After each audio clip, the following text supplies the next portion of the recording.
Hi, today I'm going to read from the book A Course in Miracles, chapter 23, The War Against Yourself, and subtitle is The Irreconcilable Beliefs. The memory of God comes to the quiet mind. It cannot come where there is conflict.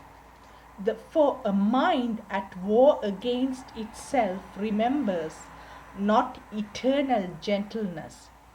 The means of war are not the means of peace, and what the warlike would remember is not love. War is impossible unless belief in victory is cherished. Conflict within you must imply that you believe the ego has the power to be victorious. Why else would you identify within it? Surely you realize the ego is at war with God. Certain it has no enemy. Yes, just as certain is its fixed belief it has an enemy that it must overcome and will succeed. Do you not realize a war against yourself would be a war on God? Is victory conceivable? And if it were, is this victory that you would want? The death of God, if it were possible, would be your death. Is this a victory? The ego always marches to defeat because it thinks that triumph over you is possible, and God thinks otherwise. There is no war. Only the mad belief the will of God can be attacked and overthrown.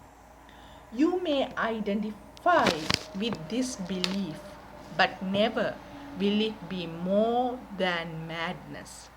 And fear will reign in madness and will seem to have replaced love there. This is the conflict's purpose. And to those who think that it is possible, the means seem real. Be certain that it is impossible. God and the ego, or yourself and it, will never ever meet. You seem to meet and make your strange alliances on ground that have no meaning.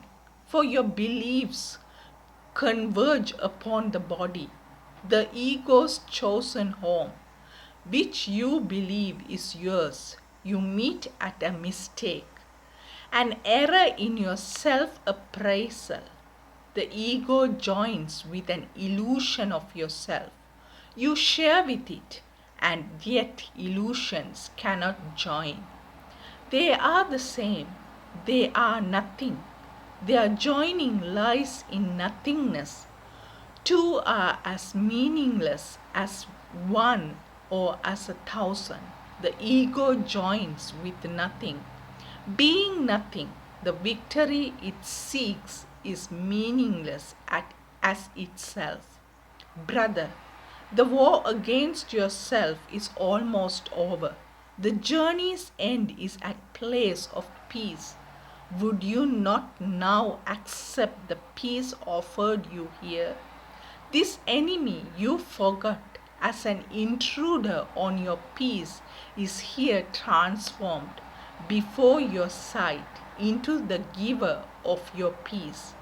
Your enemy was God Himself, to whom all conflict, triumph, and attack of any kind are all unknown.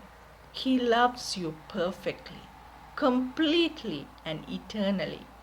The Son of God at war with his Creator is conditioned, as ridiculous as nature roaring at the wind in anger, proclaiming it is part of itself no more. Could nature possibly establish this and make it true? No. Is it up to you to say what shall be part of you and what is kept apart?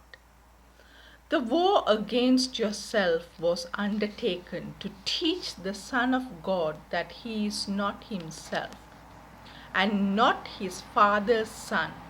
For this, the memory of his Father must be forgotten. It is forgotten in the body's life, and if you think you are a body, you will believe you have forgotten it. Yes, truth can never be forgotten by itself, and you have not forgotten what you are. Only a strange illusion of yourself, a wish to triumph over what you are, remembers not. The war against yourself is but the battle of two illusions, struggling to make them different from each other in the belief the one that conquers will be true. There is no conflict between them and the truth, nor are they different from each other. Both are not true, and so it matters not what form they take. What made them is insane, and they remain part of what made them.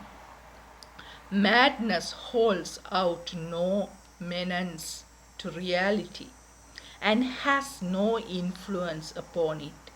Illusions cannot triumph over the truth, nor that they threaten it in any way.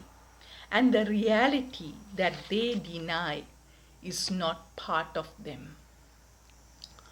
What do you remember is part of you.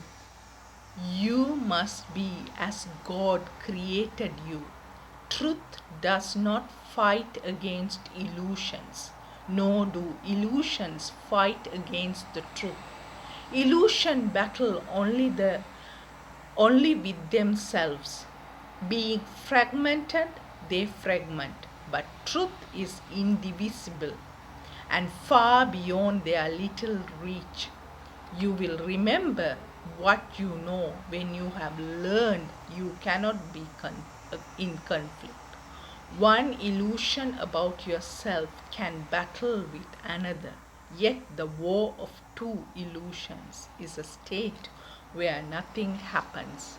There is no victor and there is no victory, and truth stands radiant apart from conflict, untouchable, untouched, and quiet in the peace of God. Conflict must be between two forces. It cannot exist between one power and nothingness. There is nothing you could attack that is not part of you. And by attacking it, you make two illusions of yourself in conflict with each other. And this occurs whenever you look on anything that God created with anything but love. Conflict is fearful, for it is birth of your fear. Yet what is born of nothing cannot win reality through battle. Why would you fill your world with conflicts with yourself? Let all this madness be undone for you, and turn in peace to the remembrance of God, still shining in your quiet mind. See how the conflict of illusions disappears when it is brought to the truth. For it seems real only as long as it is seen as war between conflicting truths, the conqueror to be the truer, the more real, and the vanisher of the illusion that was less real, made an illusion by defeat. Thus, conflict is the choice between illusions, one to be crowned as real, the other vanquished and be despised. Here will the Father never be remembered, yet no illusion can invade his home and drive him out of what he loves forever. And what he loves must be forever quiet and at peace because it is his home. You who are beloved of him are no illusions, being as true and holy as himself. The stillness of your certainty of him and of yourself is home to both of you, who dwell as one and know not apart. Open the doors of his most holy home and let forgiveness sweep away all traces of belief in sin that keeps God homeless and his Son with him. You are not a stranger in the house of God. Welcome your brother to the home where God has set him in serenity and peace and dwells with him. Illusion have no place where love abides, protecting you from everything that is not true. You dwell in peace as limitless as its creator, and everything is given those who would remember him. Over his home the Holy Spirit watches, sure that its peace can never be disturbed. How can resting place of God turn on itself and seek to overcome the one who dwells there? And think that happens when the house of God perceives itself divided. The altar disappears, the light grows dim, the temple of the Holy One becomes a house of sin, and nothing is remembered except illusions. Illusions can conflict because their forms are different, and they do battle only to establish which form is true. Illusion meets illusion, truth itself. The meeting of illusions leads to war. Peace looking on itself, extend itself. War is the condition in which fear is born and grows and seeks to dominate. Peace is state where love abides and seeks to share itself. Conflict and peace are opposites. There are one abides. Where one abides, the other cannot be. Where either goes, the other disappears. So is the memory of God obscured in minds that have become illusions' battleground.